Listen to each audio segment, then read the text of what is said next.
My wife secretly forged my signature on $1 million property transfer, then turned around and sued me for financial abuse. I just found out she's been planning this for years while I trusted her blindly. I never thought I'd be sitting here, typing out the nightmare that's been my life for the past few months.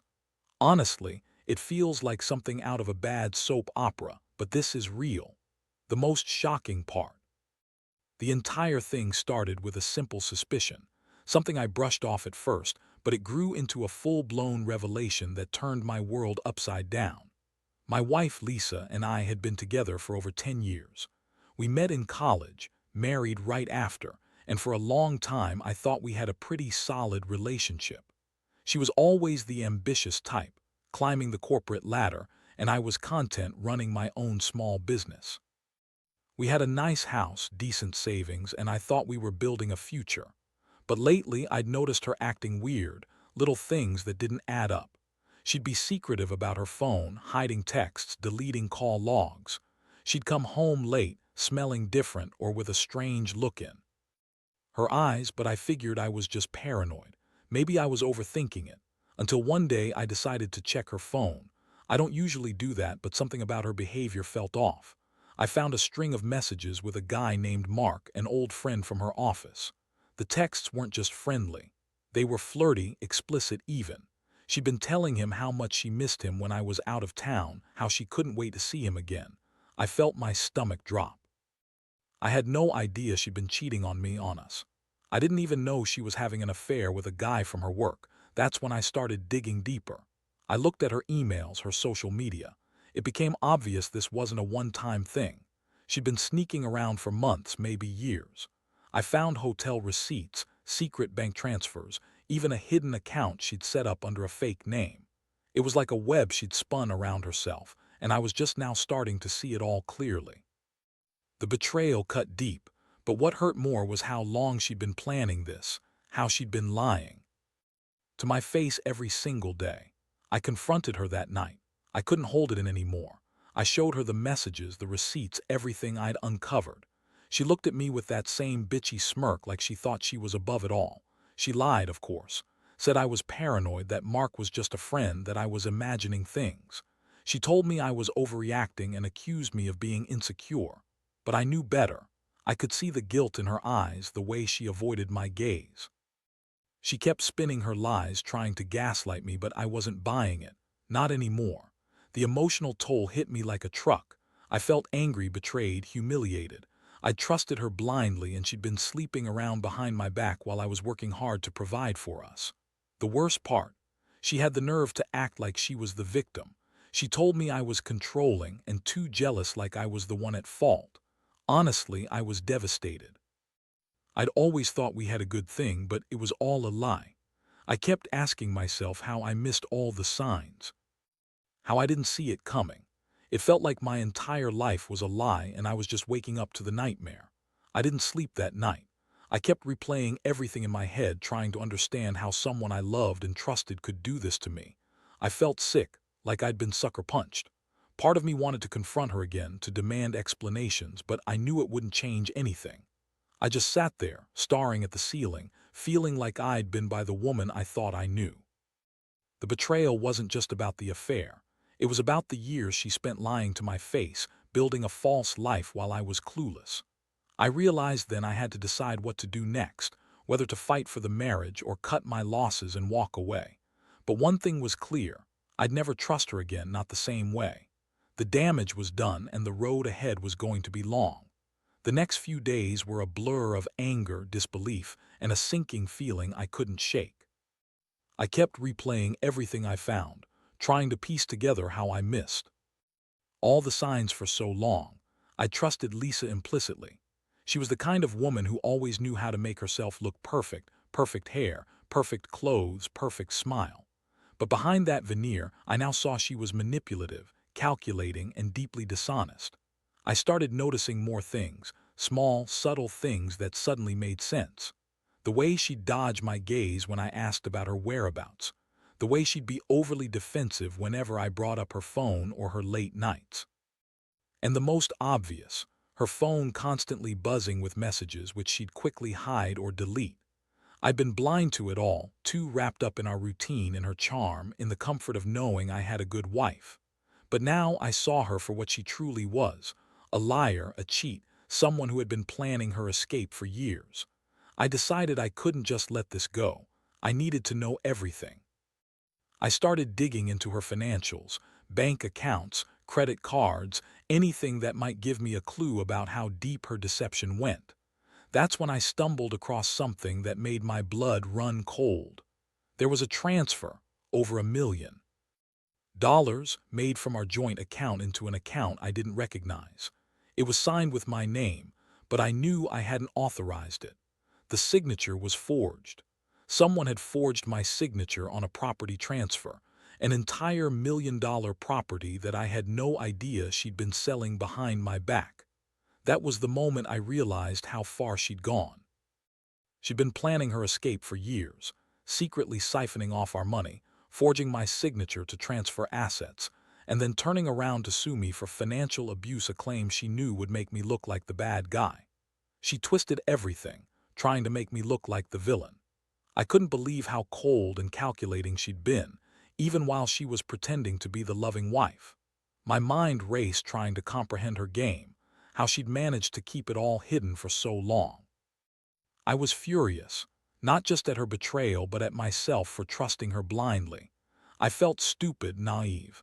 I'd built my life around her and she'd been secretly dismantling it for years. The sense of betrayal was overwhelming. I was angry at the thought of her lying in bed with me, pretending everything was fine while she was planning her escape, probably with Mark or whoever else she'd been sleeping with. I started to see how she'd manipulated her way into my life, into my bank account, into my trust. It was like she'd been wearing a mask and I was only just pulling it off. I knew I had to act fast. I couldn't let her get away with this. I contacted a lawyer and we started to piece together a case. I needed proof of her forgery, her secret transfers, her lies. I also needed to understand what her endgame was. Was she planning to leave me with nothing? Was she planning to take everything I worked for? I had to be ready for whatever was coming next. The thought of her walking away with my money, my property, and my reputation made me sick. I realized I'd been played, used, and taken for a fool. That night, I sat alone in the dark, holding the documents I'd printed out. I looked over the forged signatures, the bank statements, the emails. My stomach churned with a mixture of rage and despair. How could she do this? How could she lie and cheat and steal from me for so long? I kept asking myself if I'd done something wrong, if I'd missed the signs, if I'd been blind. But deep down, I knew it wasn't about me. It was about her greed, her selfishness, her desire to escape her life and start fresh with someone else, probably Mark. And I was just the fool who trusted her. Now I had a choice. I could either let her get away with it or fight back. I wasn't going to let her destroy everything I built. I decided I'd fight with everything I had, no matter how ugly it got. Because at the end of the day, I deserved better than this. I deserved honesty, respect, and someone who didn't lie, cheat, and steal to get what they want. And I was damn sure going to make sure she paid for what she did. The day I decided to confront her again, I knew I had to be strategic. I couldn't just blow up everything without a plan. Lisa was the kind of woman who loved to manipulate, spin stories, and act innocent. I had to catch her off guard, have everything documented, and be prepared for her lies. I set up a meeting at her favorite coffee shop, one she'd go to alone where she'd feel safe. I wanted her to think I was just coming for a casual chat, but I had my lawyer's reports, the bank statements, and all the evidence ready. When she saw me walk in, her face flickered with that familiar smirk, like she thought she was still in control. She tried to act normal, but I could see her eyes darting around, trying to gauge what I knew. I didn't waste time. I laid out everything: her forged signature on the property transfer, the secret account, the texts with Mark, the lies about her late nights. I watched her reaction carefully, waiting for her to crack. She blinked, then started to lie again. Said it was all a misunderstanding, that I was paranoid, that Mark was just a friend she was helping out. She even had the audacity to say I was controlling her, that I didn't trust her. It was all so predictable, but I wasn't buying it anymore. I told her I had enough evidence to take this to the authorities, to show that she'd been planning this for years. Her face paled for a second, but then she recovered, trying to look innocent.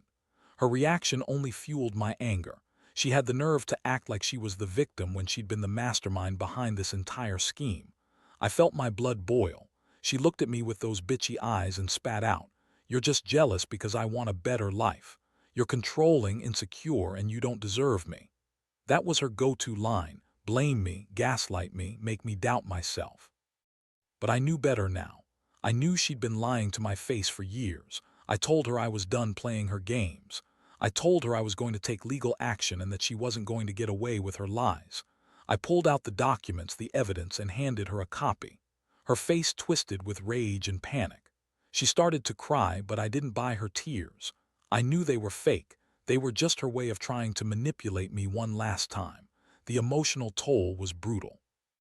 I felt like I'd been punched in the gut.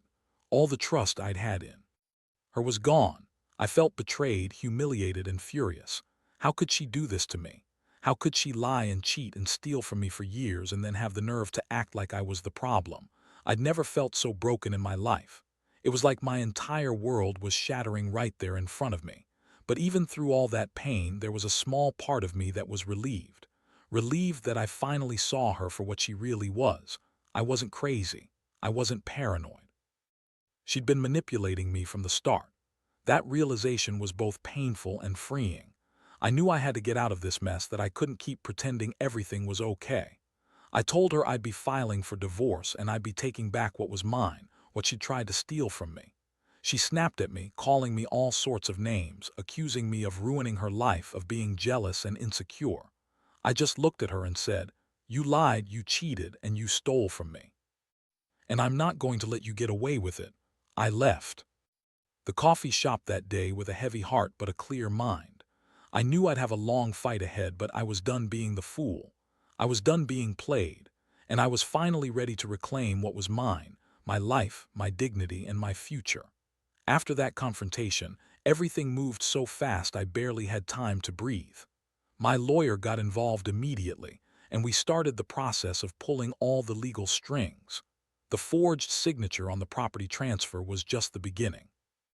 We filed a lawsuit to reverse the sale, and I demanded full restitution of what she'd stolen, over $1 million plus interest. The whole thing felt surreal. I kept thinking, how did I not see this coming? How did I trust her for so long? Lisa, of course, didn't go quietly. She threw every tantrum she could muster, screaming and crying in her high-pitched voice, claiming I was an abusive control freak. She accused me of cheating too, which was laughable considering what I'd just uncovered. I knew her game. She was trying to shift blame, make me look like the villain so I'd back down. But I wasn't having it. I had proof, and I was determined to see this through. Meanwhile, she started to lash out in other ways. She would show up unexpectedly at the house, trying to guilt-trip me, crying about how she'd lost everything and how I was ruining her life. She even started to spin stories to friends and family, claiming I was a monster who'd been abusing her financially and emotionally for years. It was a classic move: gaslighting, deflecting, trying to turn everyone against me. But I had my evidence, and I wasn't going to let her manipulate the truth. The emotional toll was intense. I felt like I was living in a nightmare. Every time I thought I was making progress, she'd throw another curveball, another lie, another attempt at manipulation. I kept asking myself how I'd been so blind, how I'd missed all the signs. I'd trusted her with my life, and now I felt like I'd been played for a fool. I'd never felt so betrayed, so hurt, so angry in my entire life. It was like she'd been planning this betrayal from the start, right under my nose. But even amid the chaos, I started to find small pieces of clarity.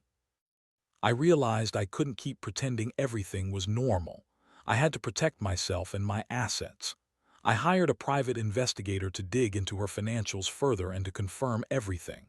Turns out, she'd been secretly funneling money into multiple accounts, buying designer clothes, luxury jewelry, and even a second home, hidden from me. She'd been living a double life, and I was just discovering the full extent of her deception. I also found out she'd been sleeping with Mark throughout all this. The affair was still ongoing, even as she was trying to manipulate everyone around her. That was the final straw. It wasn't just about the money anymore. It was about the fact that she'd been cheating on me, lying to my face and stealing from me at the same time. I felt sick thinking about how she'd used me, how she'd betrayed everything we had built together. The worst part was the feeling of helplessness. I wanted to do something to make her pay, but I also knew I had to stay calm and focus on the legal battle ahead. I couldn't let her drag me down with her. I promised myself I'd fight this to the end, not just for the money, but for my dignity. I didn't want her to think she could get away with it. I wanted her to face the consequences of what she'd done. So I kept pushing forward. I gathered more evidence, prepared for court, and started emotionally distancing myself from her. I knew I couldn't trust her anymore, and I had to start rebuilding my life from scratch. The betrayal was deep, but I refused to let it define me. I told myself I'd come out of this stronger, even if right now I felt broken. The road ahead was long, but I was determined to see it through, to reclaim what was mine and to finally put an end to her lies. The legal process dragged on for months, and every day felt like a battle I wasn't sure I'd win. Lisa's lawyers tried every trick in the book: delays, false accusations, even trying to claim I was emotionally unstable to weaken my case. But I had enough evidence, and I wasn't backing down. I knew she was desperate to keep her secrets hidden, but I was determined to expose her fully. During this time, Lisa's behavior grew even more erratic. She'd show up at my house unannounced, screaming and crying, trying to guilt me into dropping the case. She'd tell me I was ruining her life, that she loved me, that she'd change, but I saw through it. Her tears were fake, her words empty. I knew she was just trying to manipulate me, to make me feel guilty so I'd give up. But I couldn't let her win. One night she showed up at my door again, this time with a new story. She claimed she was pregnant by Mark, of course, and that I should just forgive her because she still loved me. I was stunned. The audacity.